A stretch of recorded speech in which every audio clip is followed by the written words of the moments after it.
How to fix Discord failed to load message. Today guys, I have the solution how to fix and solve this problem. Just watch this video till the end. So let's start.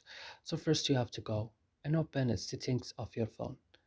After this, go directly to apps or applications. Here you found all the applications that you have on your phone, so you will open now just Discord.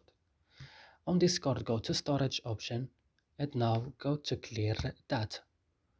Click OK and go back and click on force stop and click OK, and the last things is to go to Play Store and updating your Discord again.